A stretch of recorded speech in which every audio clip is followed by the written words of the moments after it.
Uma despedida que tem muito para nos ensinar. Meu tema para essa noite. Uma despedida que tem muito para nos ensinar. Leandro, estou sentindo você mais alegre do que o normal agora, hein? Por que será? Hein? Por que será? De certa maneira, eu vou continuar agora o tema de domingo à noite. No domingo à noite eu falei sobre o tema uma igreja que encoraja. Uma igreja que coloca as pessoas para cima. Uma igreja que abençoa. Uma igreja que afaga, que acolhe. E a palavra que nós vamos ver, ela vai ser continuação de domingo à noite. Mas antes de eu abençoar você, eu quero propor a você, nessa hora, um quadro nada positivo, nada agradável.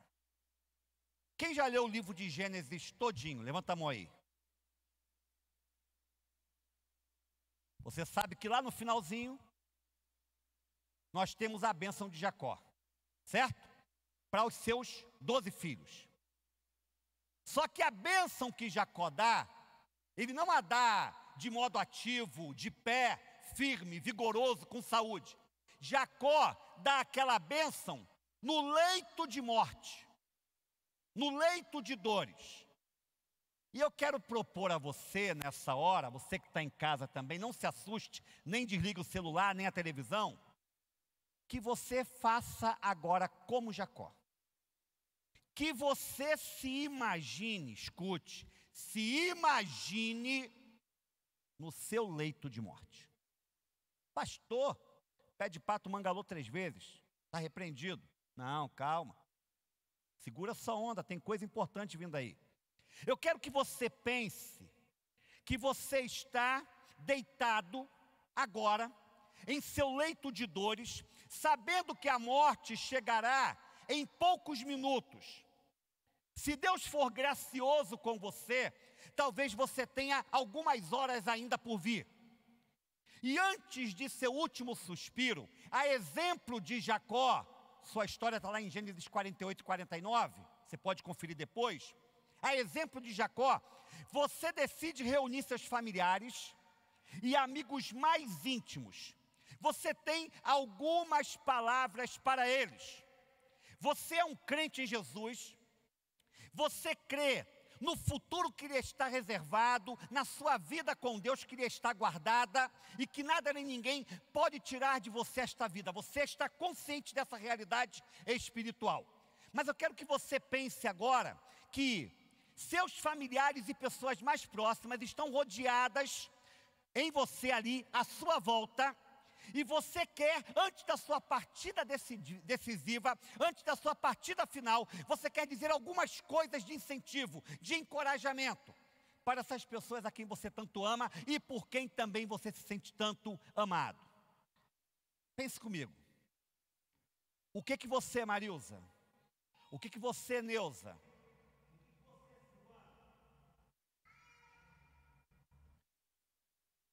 O que você poderia dizer numa hora dessa? Quais seriam as suas palavras? Qual seria a sua declaração para um filho? Para um primo? Para um tio? O que é que você, Leandro, diria nesse momento? Será que você tem ideia de qual seria a mensagem emitida, transmitida nessa hora?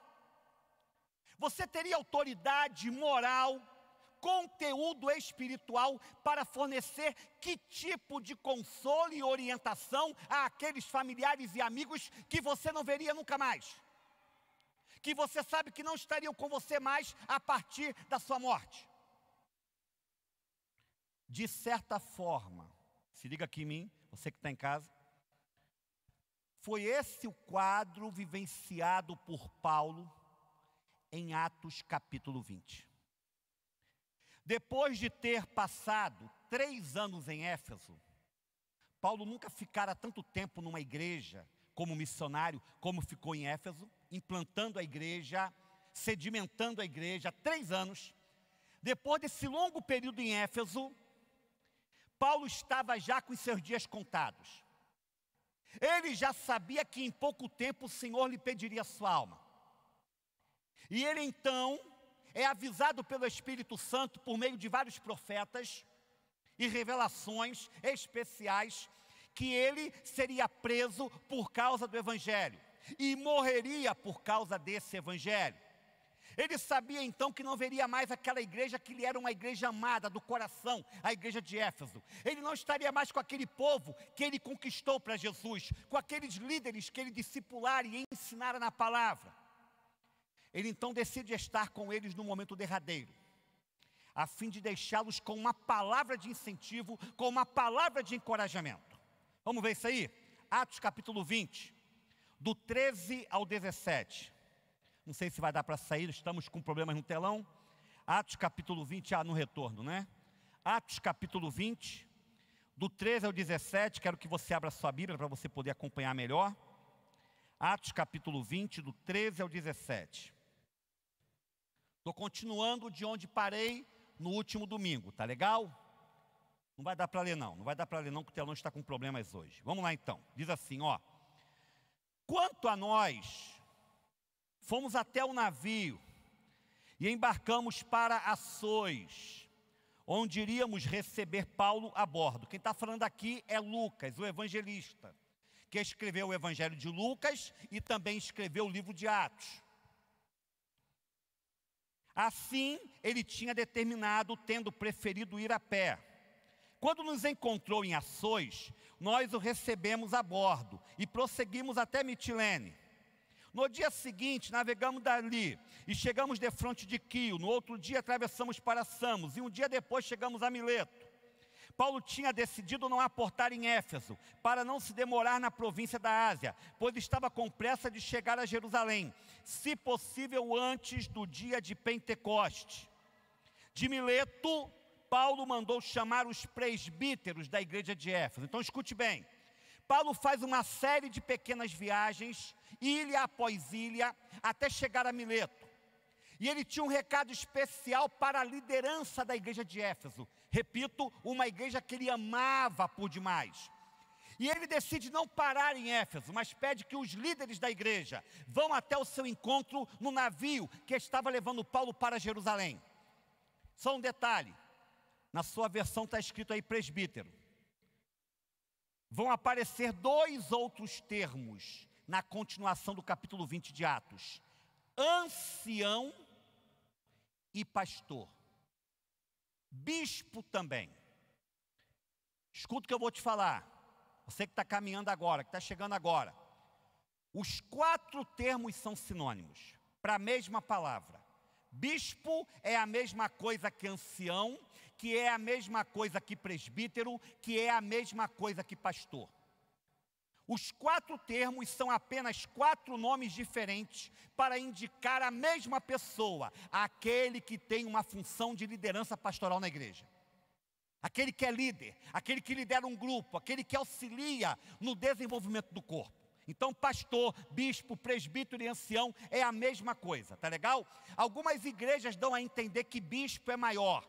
Bispo parece que há uma espécie de ocupação maior, mais relevante, mas não. Biblicamente, o sentido é o mesmo, tá? Então, voltando aqui para o texto. Paulo dá um recado para aquela liderança. Ele não queria deixá-los órfãos. Ele não queria deixá-los solitários, entregues à sua própria mercê. Paulo então direciona a sua última mensagem para aquele povo, com quem ele estava naquele momento.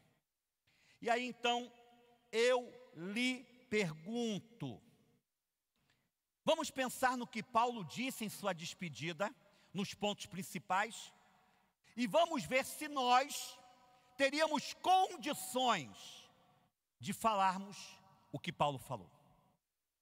Vamos pensar se nós teríamos a idoneidade, a integridade, a possibilidade de dirigirmos as palavras que Paulo dirigiu àquele grupo de líderes, caso nós também estivéssemos à beira da morte e chamássemos para junto de nós nossos familiares e amigos mais próximos. Ok? Então vamos lá.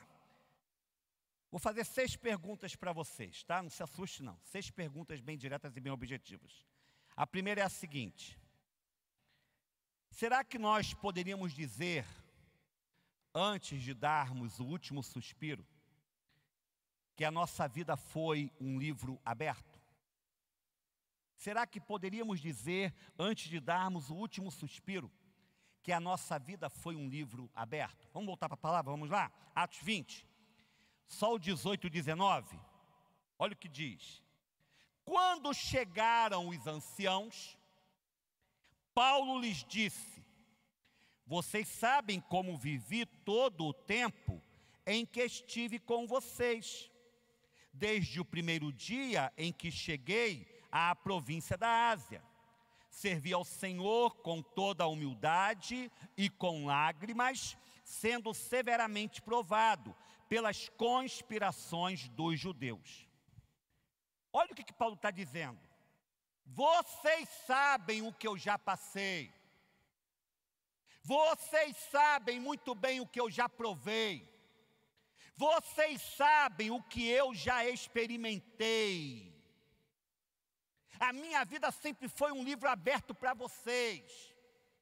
Eu nunca tive uma vida dupla, uma vida reservada, escondida, guardada só para mim mesmo, e uma vida revelada, exposta naquilo que me interessa para vocês. Não, a minha vida sempre lhes foi uma alma aberta, um livro escancarado, de modo que eu não tinha 2 caras, de modo que eu não permitia que a hipocrisia fosse o meu padrão de vida.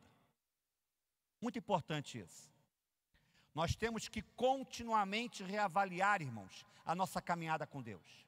Continuamente nós temos que nos fazer alguns questionamentos básicos.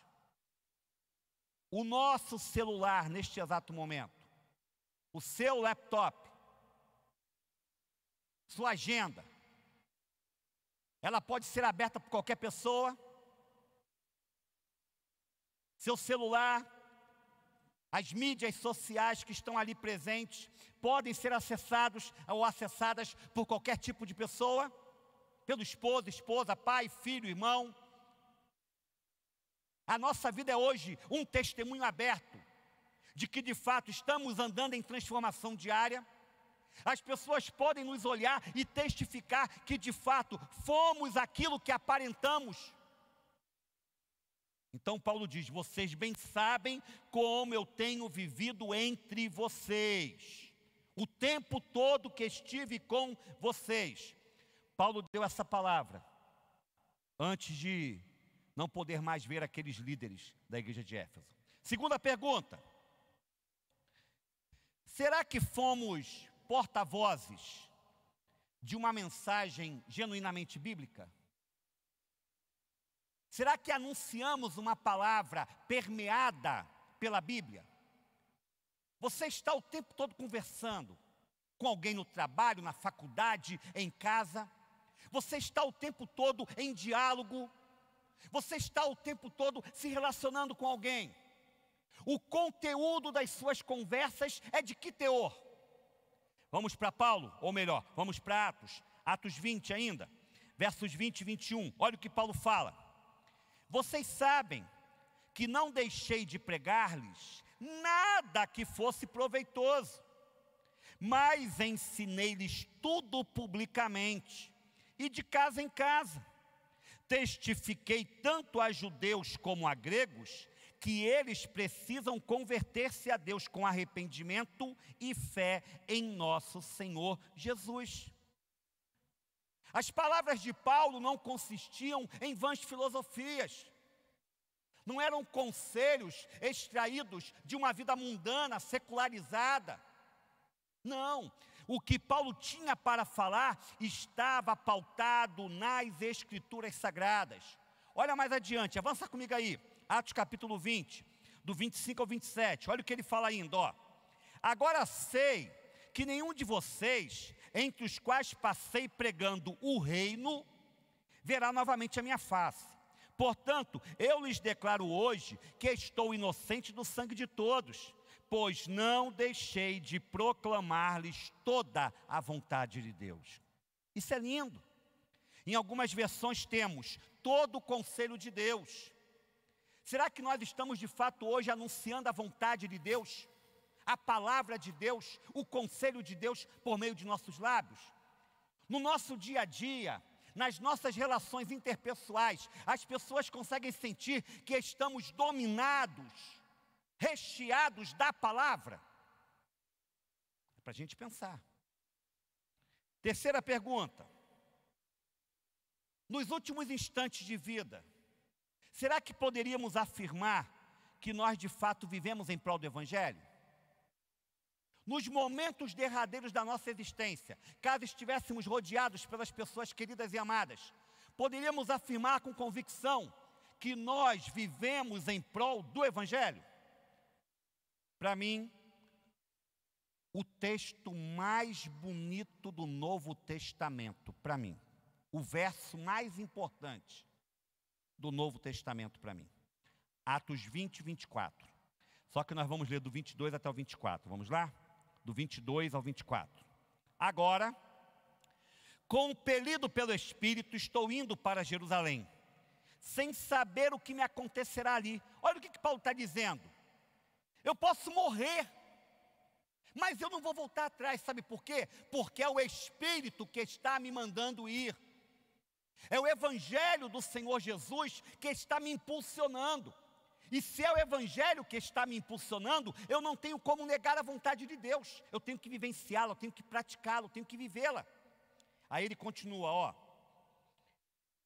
Só sei que em todas as cidades, o Espírito Santo me avisa que prisões e sofrimentos me esperam. Aí vem o versículo para mim, que é o versículo ouro do Novo Testamento.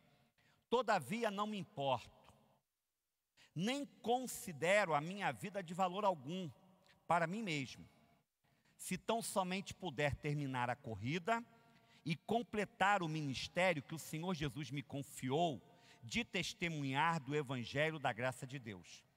Essa versão é a NVI, mas eu quero recitar esse versículo na versão antiga, a edição revista e corrigida, porque eu julgo que ela é mais impactante.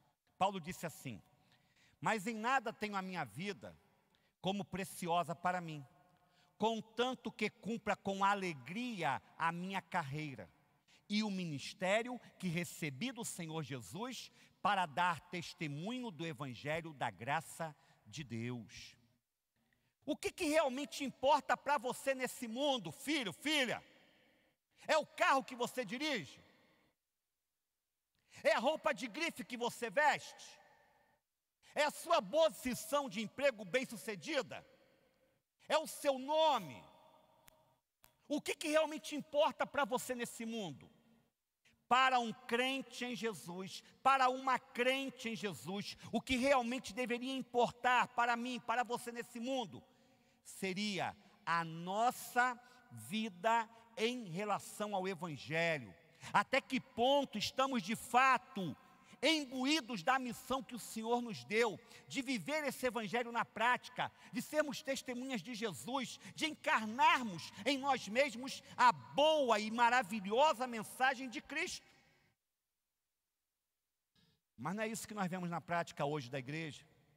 Nós estamos tão envolvidos com coisas físicas, materiais, nós estamos atrás de alvos tão mesquinhos, que nós nos esquecemos do que Paulo disse: em nada tenho a minha vida como preciosa para mim, contanto que cumpra com alegria a minha carreira e o ministério que recebi do Senhor Jesus para dar testemunho do Evangelho da graça de Deus. Não vivemos isso na prática mais.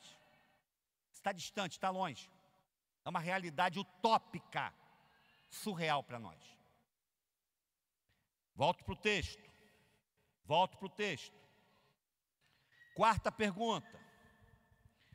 Será que teríamos condições de afirmar que nos preocupamos genuinamente com a igreja de Jesus? Será que teríamos condições de afirmar lá no leito de morte, no leito de dores, antes de darmos o último suspiro e dizermos para os nossos entes queridos e familiares: preocupem-se com a igreja de Jesus, valorizem a igreja de Jesus, amem a igreja de Jesus. E eu não estou falando de igreja templo, Eu não estou falando de igreja instituição, eu não estou falando de igreja organização, eu não estou falando de igreja denominação, eu estou falando de igreja corpo vivo de Jesus. Amém, igreja? Será que nós nos importamos com ela realmente? Será que nós nos preocupamos com ela de fato? Vamos lá, olha o que Paulo fala para aquela liderança, versículo 28. Cuidem de vocês mesmos e de todo o rebanho sobre o qual o Espírito Santo os colocou como bispos, para pastorearem a igreja de Deus, que ele comprou com o seu próprio sangue. Sei que depois da minha partida, lobos ferozes penetrarão no meio de vocês, e não pouparão o rebanho. E dentre vocês mesmos se levantarão homens que torcerão a verdade, a fim de atrair os discípulos. Por isso vigiem.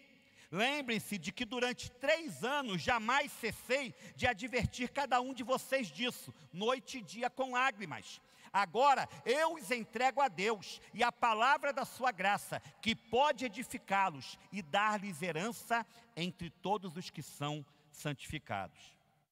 Interessante isso aqui. Eu sei que Paulo está falando aqui para líderes. Eu sei que Paulo está falando aqui para pastores. Eu sei que Paulo está falando aqui para presbíteros e bispos. Mas o que eu disse no domingo pela manhã? Quem esteve vai lembrar. Todos nós ansiamos ser cuidados, pastoreados, não é verdade?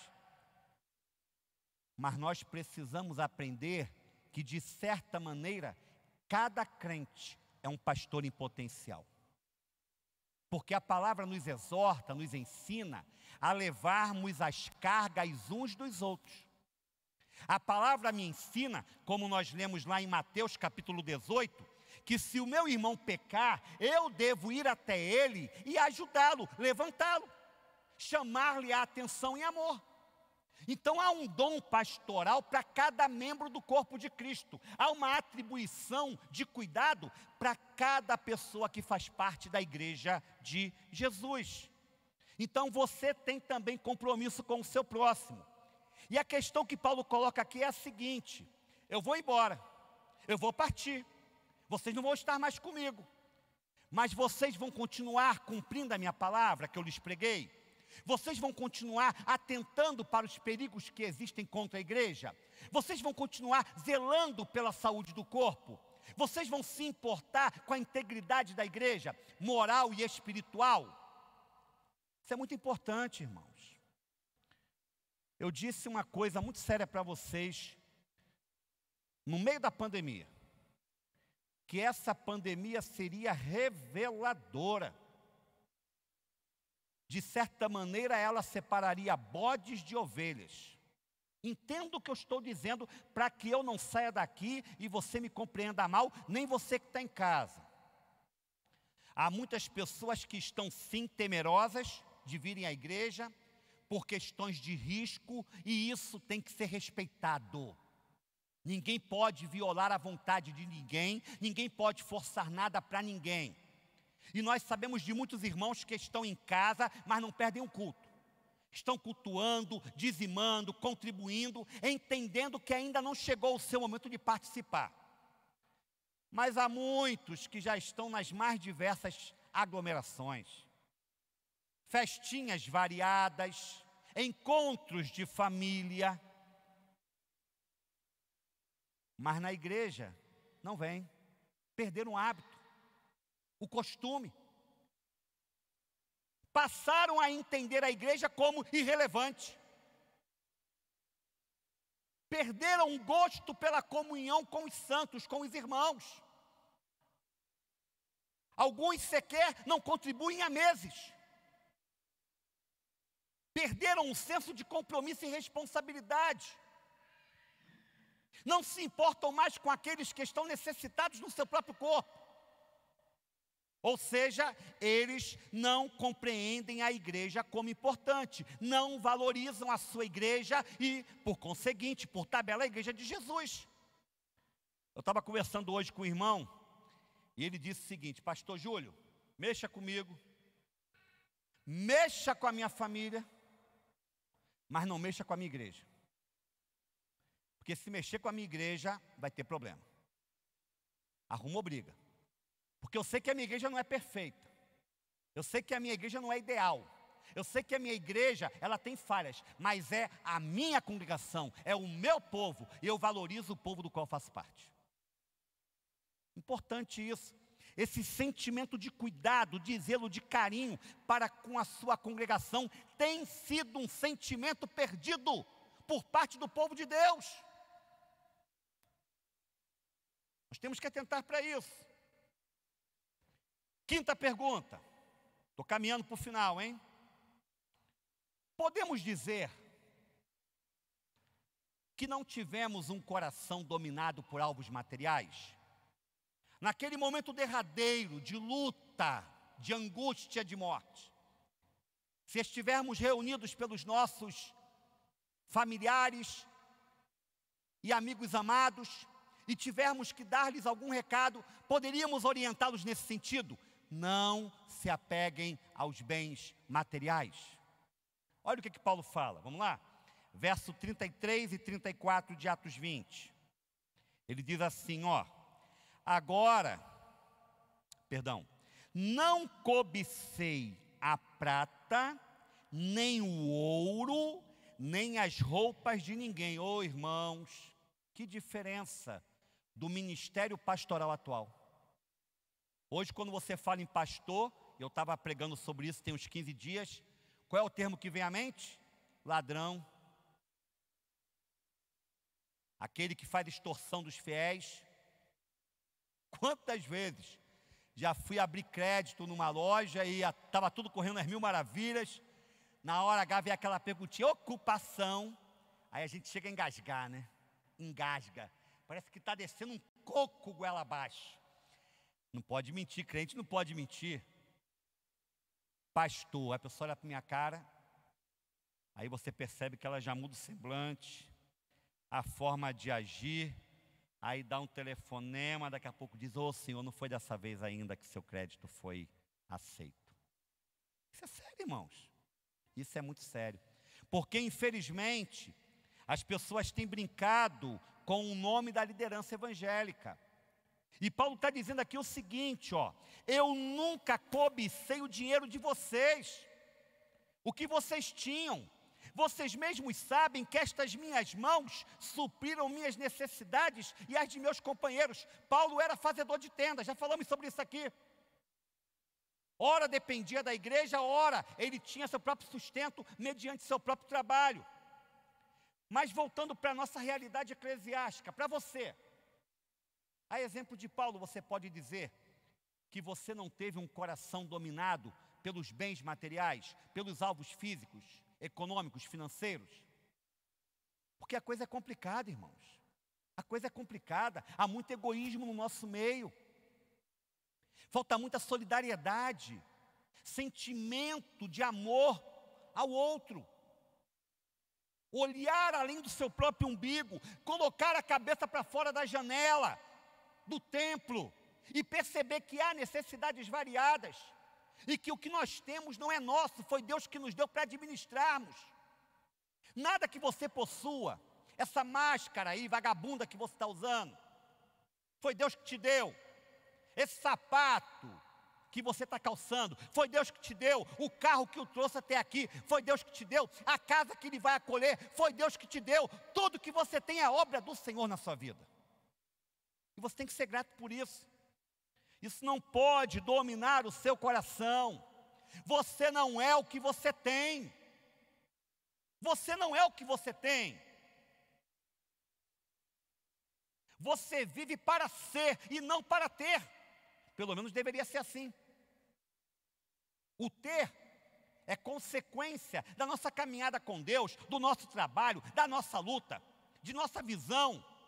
E quando tivermos, entenderemos que jamais será para nós mesmos em primeiro lugar, mas para abençoar a quem quer que bata a nossa porta. Amém, igreja? E aí eu vou para o último ponto, que tem tudo a ver com esse também. Será que teremos autoridade para afirmar, lá no leito de morte, para os nossos, que a missão integral foi a nossa missão de vida? Será que poderemos dizer com todas as letras que a missão integral do Evangelho foi a nossa missão pessoal de vida? Vamos lá, Atos 20, 35, olha o que diz. Em tudo que fiz, e eu li esse versículo no domingo passado, em tudo que fiz, mostrei-lhes que mediante trabalho árduo, devemos ajudar quem? Os fracos. Qual é a mentalidade normal de quem alcançou alguma coisa? Eu lutei, eu batalhei, eu tive que abrir mão de noites de sono, eu tive que abrir mão de noites de diversão para chegar onde eu cheguei. Se ele não chegou, ele é preguiçoso. Se ele não tem, é porque ele não lutou. É porque ele não quis pagar o preço, mas eu paguei, então não vou liberar facilmente para ele não. É assim que na maioria das vezes nós pensamos e nos portamos. Mas olha o que Paulo fala, irmãos, olha o que ele diz aqui no versículo 35. Em tudo o que fiz, mostrei-lhes que mediante trabalho árduo, devemos ajudar os fracos. É na luta, é na peleja, é no combate, é no esforço, que a gente vai abençoar os outros. Aí ele continua, lembrando as palavras do próprio Senhor Jesus que disse, a maior felicidade em dar do que em receber. De vez em quando algumas pessoas se levantam contra a missão integral. Eu já falei para vocês aqui que algumas vezes eu fui visitado no gabinete, e numa dessas visitas, um determinado indivíduo, bobo e tolo, chegou para mim e perguntou, pastor, o senhor fica pregando sobre missão integral, mas missão integral é coisa de esquerda, de comunista, de socialista. Eu disse, então Jesus era de esquerda, Jesus era comunista, Jesus era socialista, e com ele os apóstolos também, porque olha aqui a palavra, o que é missão integral, irmãos? Resumindo, é dar integralmente, dar do Evangelho, dar do dinheiro que temos, dar do nosso tempo, investirmos nas pessoas, olhando-as, contemplando-as de modo integral. Eu não estou preocupado apenas com a alma de Clédina, com a alma de Rodrigo. Eu estou preocupado com a situação integral de Clédina, com a situação integral de Rodrigo. Emoções, corpo, tudo. Será que nós poderemos dizer que de fato essa foi a nossa preocupação verdadeira? Lá no leito de morte, antes de darmos o último suspiro? Temos falado, irmãos, sobre isso insistentemente nessa igreja. A Igreja Batista Memorial existe para abençoar. A Igreja Batista Memorial existe para repartir. A Igreja Batista Memorial existe para compartilhar. E quanto mais nós damos, mais nós recebemos do Senhor.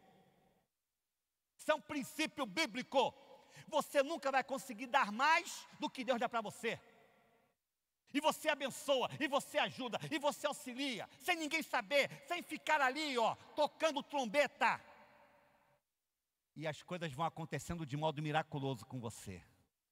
Porque quanto mais você investe no reino, e investir no reino é investir em pessoas, você recebe porção multiplicada do que você deu. Quem é que pode testificar disso aqui? Quem é a prova viva disso aqui? Amém. Glória a Deus, glória a Deus, amém. Fechando então, vamos para os últimos versos, Atos 20, 36 ao 38. Interessante isso aqui, irmãos, interessante isso aqui. Tendo dito isso, ajoelhou-se com todos eles e orou. Todos choraram muito e abraçando-o, o beijavam. O que mais os entristeceu foi a declaração de que nunca mais veriam a sua face. Então o acompanharam até o navio. O que eu aprendo disso aqui, para finalizar? Paulo deixou saudades. Paulo deixou marcas profundas naquelas pessoas com quem ele lidou durante 3 anos. As pessoas choraram efusivamente pela partida de Paulo. Quando nós formos embora desse mundo, será que esse sentimento estará presente naqueles que nos conheceram quando findar a nossa vida? Aí você pode me contradizer assim: ah, pastor, mas depois que eu morrer eu quero saber lá de alguma coisa? Depois que eu morrer, tanto fez, tanto faz. Se vão gostar, se vão aplaudir, se vão chorar. Deixa eu te dizer uma coisa. Se a sua vida é pensada apenas em termos do tempo que você passa neste mundo, a sua vida está sendo muito mesquinha, muito pequena, muito tacanha, na forma como você a tem vivido. Paulo fala uma coisa em 1 Coríntios capítulo 15. Se nós esperamos em Cristo apenas para este mundo, apenas para este tempo, se a nossa esperança em Jesus se resume apenas a esta existência, então somos os mais miseráveis de todos os homens, os dignos de maior lástima. O que é que ele me ensina? Eu preciso ter uma visão, e é aí que entra o diferencial de Jesus. É aí que entra o diferencial do cristianismo. Quando eu tenho Cristo na minha vida, eu não olho apenas até onde a minha visão humana alcança, até onde estas paredes me permitem olhar, mas o meu olhar é para a eternidade. Quando eu partir então desse mundo, será que eu terei abençoado as pessoas de um modo tal que elas chorem pela minha partida, sintam a minha falta, pela maneira como eu fui abençoador sobre a vida delas? Para termos a condição de pronunciarmos uma palavra de bênção lá no futuro, como Jacó pronunciou sobre seus filhos, como Paulo pronunciou sobre ou para os anciãos da igreja de Éfeso, eu preciso hoje querer viver uma vida de bênção, porque a minha vida lá na frente é simplesmente uma continuação do que eu experimento hoje, do que eu vivo hoje. O que Paulo fala aos Gálatas? Não erreis, porque Deus não se deixa zombar ou escarnecer, porque tudo que o homem semear, isso ele também ceifará. Só serei capaz de dizer algo profético e abençoador, que tenha bálsamo no seu conteúdo lá na frente, quando eu viver esta mesma realidade hoje. Então que lá adiante as pessoas vejam você como um homem e uma mulher de Deus. E quando você partir desse mundo, as pessoas chorem pela falta que você fará, porque você foi uma influência benigna e positiva sobre cada uma delas, em nome de Jesus.